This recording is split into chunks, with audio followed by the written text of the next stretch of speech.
I stood in the mud outside Harlan's equipment auction in Ottumwa, Iowa, on a Tuesday morning in March of 1987, holding a $10 bill in my right hand and a folded newspaper clipping in my left. The clipping was from the Wapello County Gazette, dated February 19th. It said the bank was auctioning off everything from the old Dietrich farm: tractors, plows, a grain drill, hand tools, even the chicken wire. I'd driven 43 miles in my '79 Ford F-150 to get there, and the $10 was all I had left after paying for diesel and the registration fee to bid. The auctioneer, a heavy man named Voss, was working through Lot 14 when I arrived. A crowd of maybe 60 people stood in a half circle around the equipment yard. Most of them were dealers from Des Moines or Cedar Rapids, men in clean Carhartt jackets with clipboards. A few were neighbors I recognized: Earl Hutchins, the Morrow brothers, old Gene Packard leaning on his cane. They nodded when they saw me, but nobody said much. The Dietrich place had gone under in January. Everybody knew it. Third-generation farm, 240 acres, couldn't make the payment after 2 bad corn years and a busted silo. I wasn't there for the land. I was there for Lot 22. Voss called it out around 10:30.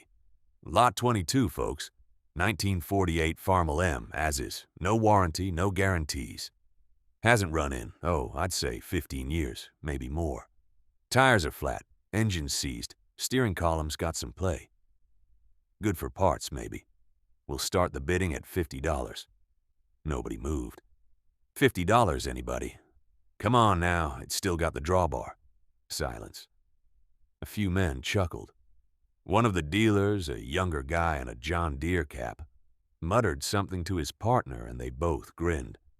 All right, $25. Somebody give me 25. I raised my hand.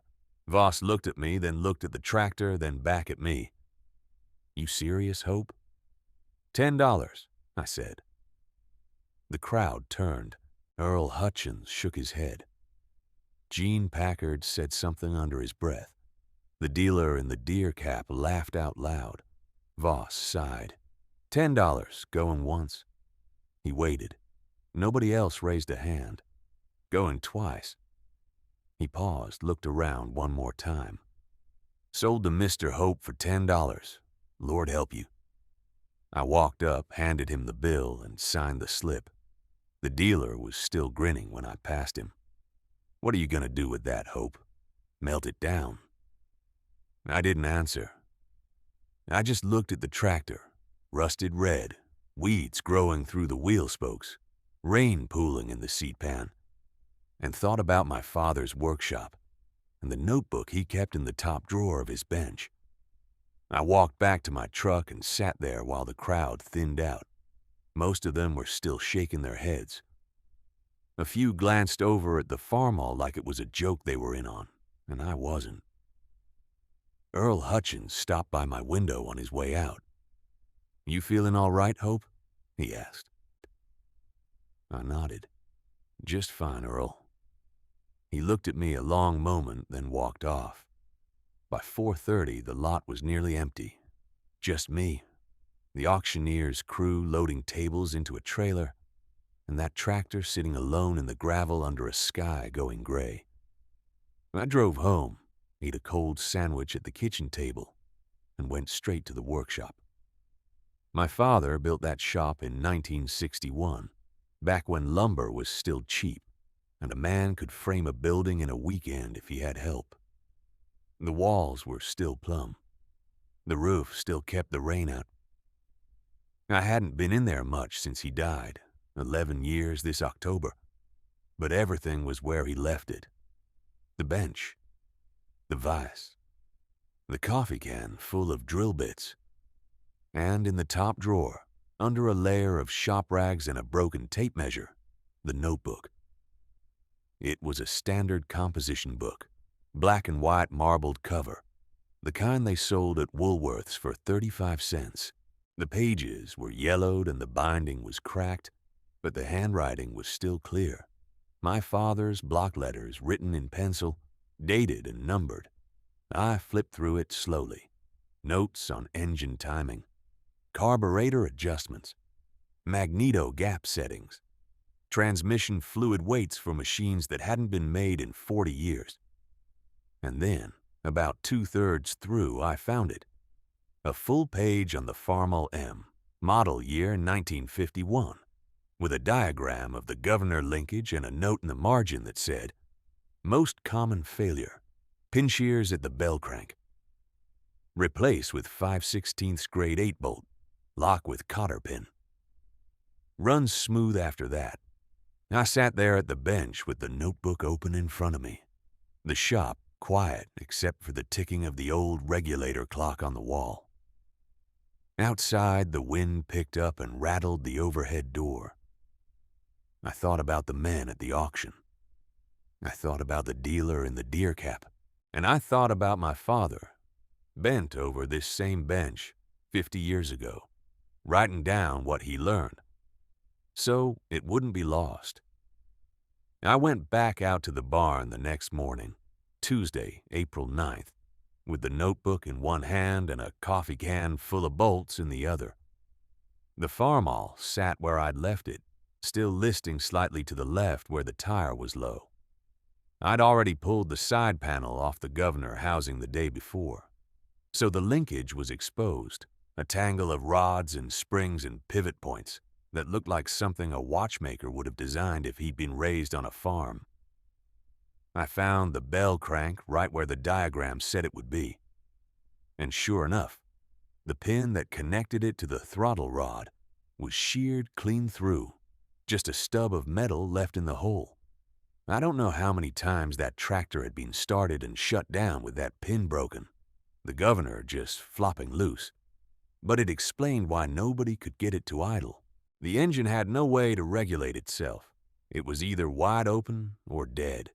I sorted through the bolts until I found a 5/16 grade 8, about 1.25 inches long, slid it through the bell crank, through the rod, and out the other side. Threaded a nut on, then drilled a small hole through the end of the bolt and ran a cotter pin through to lock it. The whole repair took maybe 20 minutes. I stood back and looked at it. It didn't look like much, just a bolt where a pin used to be. But I knew what my father would have said. He would have said that most of the time the thing that stops a machine isn't complicated. It's small. It's a pin, a gasket, a wire that rubbed through. And the reason people give up isn't because the problem's hard. It's because they don't know where to look. I reconnected the linkage, checked the spring tension, and wiped my hands on a rag. Then I climbed up into the seat. The sun was coming through the barn door at a low angle, lighting up the dust in the air. I turned the key. The starter groaned, slow and heavy, and the engine turned over once, twice, and then caught. It fired rough at first, coughing black smoke out the stack, but then it smoothed out. The governor kicked in. The RPMs dropped, and for the first time in God knows how many years, that Farmall M settled into a low, steady idle, the kind of sound that tells you everything inside is working the way it was meant to. I sat there for a minute, just listening. The exhaust note was clean. No knock, no miss, no rattle from the bottom end. The oil pressure gauge climbed up to where it should be. I let it warm up, watching the temperature needle creep off the peg, and then I eased the throttle forward. The engine responded smooth. No hesitation, and the whole tractor settled into that deep, rhythmic thump you only get from a straight six that's been built right and maintained long enough to break in properly. I shut it down, climbed off, and stood there in the quiet. My hands were black with grease. My knees hurt from kneeling on concrete. And I was 63 years old in a barn that smelled like mice and old hay. But I'd just brought a tractor back from the dead with $10, a Saturday, and the manual my father had kept in a wooden crate for 40 years. Monday morning, I hooked the Farmall to the disc harrow I'd been planning to pull with the deer. The deer was still sitting in the shed with a cracked block and a repair estimate I couldn't afford. I took the farmall out to the back 40, the field my grandfather had cleared in 1947 with a team of mules and a single bottom plow. The ground was hard, still half frozen in the low spots, and I dropped the disc and let the tractor pull. It dug in clean. No wheel spin, no lugging. The M had been built in 1951 to pull a 3-bottom plow through Iowa gumbo, and 53 years later it still had more torque than I needed. I made 2 passes before I saw Ed Harmon's truck pull up along the fence line. He got out, leaned on the post, and watched.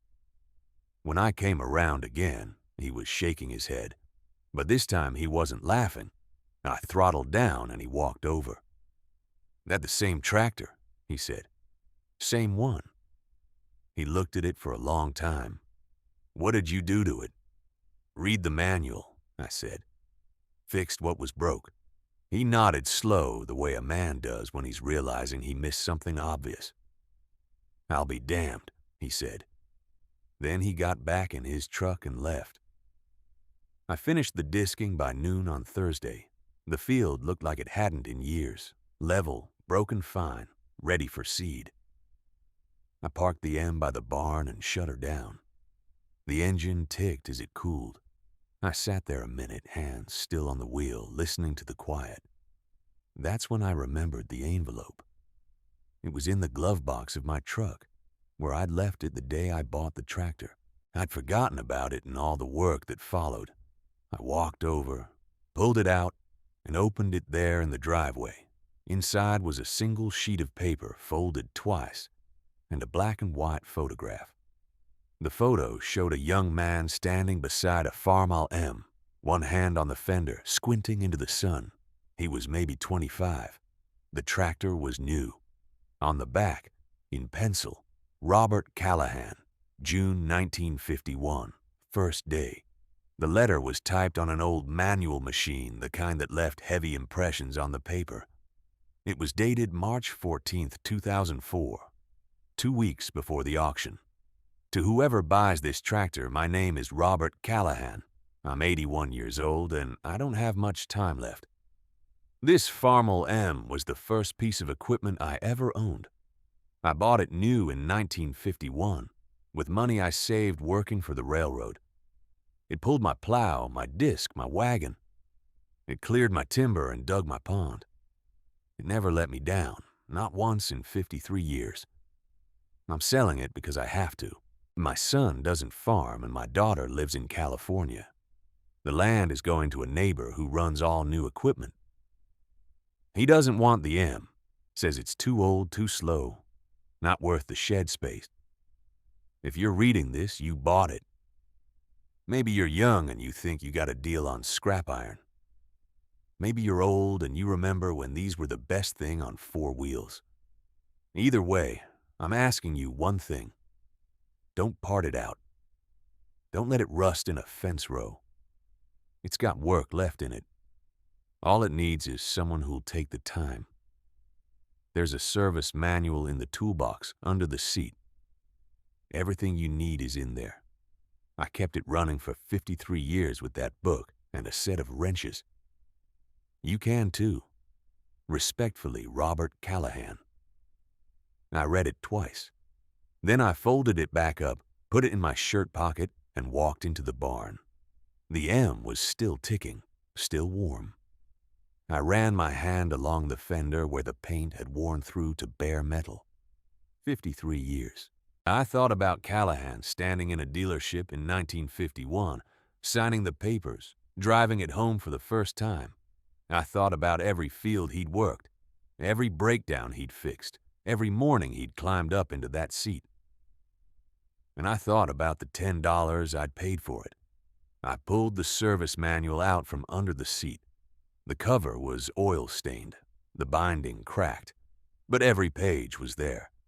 Callahan had written notes in the margins, dates, part numbers, adjustments he'd made. April 1967. Replaced governor spring set idle to 650 revolutions per minute. October 1981. Rebuilt carburetor. Float height 7/32 of an inch. March 1993. New clutch disc. Torque to 45 foot-pounds. 53 years of maintenance, all documented in pencil. I spent the next 2 weeks going through that tractor bolt by bolt. I drained the oil. It came out black but not metallic. I pulled the spark plugs, worn but not fouled. I checked the magneto timing with a test light my father had used in 1974. I adjusted the valves to .008 cold, exactly what the manual specified. I cleaned the sediment bowl, blew out the fuel line, and rebuilt the carburetor with a kit I ordered from a parts supplier in Waterloo, Iowa. Cost me $18. The neighbors drove by slow. A few stopped. Jim Howell leaned against his truck and watched me work for 20 minutes without saying a word. Finally, he asked, "You really think that thing's gonna run?" "It ran when I bought it," I said. "For how long?" "Long enough." He shook his head and drove off. I didn't care. I'd seen men spend $5,000 on a used tractor that quit 6 months later because they didn't know what they were looking at. I'd spent $10 on a machine that had been maintained by a man who understood what he owned. On a Thursday morning in late April, I finished the last adjustment. I filled the tank with fresh diesel, primed the injector pump, and set the throttle. Then I climbed up into the seat, the same seat Callahan had sat in for 53 years, and pulled the starter. It turned over twice, coughed, turned again, and then it fired. Not smooth at first, it stumbled, smoked, hunted for a rhythm. But after 30 seconds, the governor settled in and the engine found its pace. A deep, even idle. No knock, no miss. Just the sound of a Farmel M doing exactly what it was built to do. I sat there with my hands on the wheel, listening to it run, and I thought about Callahan's letter. All it needs is someone who'll take the time. I let it run for 20 minutes. Long enough to know the temperature would hold, the oil pressure would stay where it belonged, and the fuel system wasn't going to vapor lock or starve. Then I shut it down, checked the dipstick one more time, and called Mercer. He answered on the third ring. I told him the tractor was ready. He didn't say anything for a moment. Then he asked if I was sure. I said I'd just run it for 20 minutes and it didn't miss once. He said he'd be there in an hour. He showed up with his son and 2 men I didn't know. One from the county extension office, the other from a machinery dealer in Ottumwa. They stood in a half circle in front of the barn while I backed the Farmel out into the yard. The sun was high by then, and the red paint, what was left of it, looked better in full light than it had any right to. Mercer walked around it slowly. He didn't touch it, just looked. His son crouched down by the drawbar and ran his hand along the hitch pin. The man from Ottumwa asked what year it was. I told him 1948. He nodded but didn't say anything else. Mercer asked if I'd put it under load yet. I said no, but I'd run it long enough to know it wasn't going to seize or overheat. He looked at his son, then back at me. He said he wanted to see it pull. I hitched it to the old disc harrow I kept behind the shed, a 10-foot International that weighed close to 1,000 pounds. The ground out past the barn was still soft from the rain 2 weeks earlier, and I knew the disc would bite deep if I dropped it. I climbed back up, started the engine, let it warm for a minute, then eased it into gear. The Farmel rolled forward. I dropped the disc. The shanks cut in. The tractor slowed just for a second, and then the governor opened up and it pulled. Steady. No wheel spin, no lug, just a clean, even pull across 100 yards of soft clay. When I reached the fence line, I lifted the disc, turned around, and brought it back. Mercer was still standing in the same spot. But he wasn't frowning anymore. I shut it down and stepped off. He walked up close, put one hand on the fender and looked at me. He said, "I didn't think you'd get it running." I told him I didn't either at first. He asked how much I had in it. I said $10 for the tractor, maybe 40 for parts, and the rest was time. He shook his head. Then he asked if I'd sell it. I told him no. He nodded like he'd expected that. Then he said he had 12 acres on the back 40 that needed turned under before frost, and his nephew's rig had thrown a rod that morning. He asked if I'd bring the farmal over and do it for him. Said he'd pay cash, same rate he paid the nephew. I said I would. That was October 14th, 1987. I worked that field the next day, then 2 more after that. Word got around. By the end of the month, I had 4 jobs lined up. By spring, I had enough to buy a used disc harrow and a 2-bottom plow. I kept the farmall for 11 years. Used it on small jobs, tight spots, places the big iron couldn't reach. Sold it in '98 to a man from Decatur who restored old equipment. Got $800 for it. He said it was one of the cleanest H's he'd ever seen. I still think about that morning at the sale barn. The way Harlan looked at me when I raised my hand. The way Mercer stood there with his arms crossed, waiting for me to fail. I think about my father, too. About the notebook, and the way he wrote things down, because he knew that someday someone would need them. He didn't write them for me. He wrote them because that's what you do when you know something worth keeping. I'm 74 now. I don't farm full-time anymore, but I still keep a shop out back. There's a '53 Ford 8N in there that I picked up last year for $50. Needs a carburetor and a magneto. I've got the parts on order. My son thinks I'm wasting my time. Maybe I am. But I've learned that the things people laugh at are usually the things that last. The old iron, the old ways, the men who didn't quit when it got hard. If you've got something in your shed that everyone says is junk, something your father left you or something you bought for nothing because no one else wanted it, don't be so quick to let it go. Sometimes the thing that looks like a mistake turns out to be the only thing that works when everything else fails. If this story meant something to you, hit that subscribe button. And if you've got your own story about a piece of old iron that saved the day, leave it in the comments. I'd like to hear it.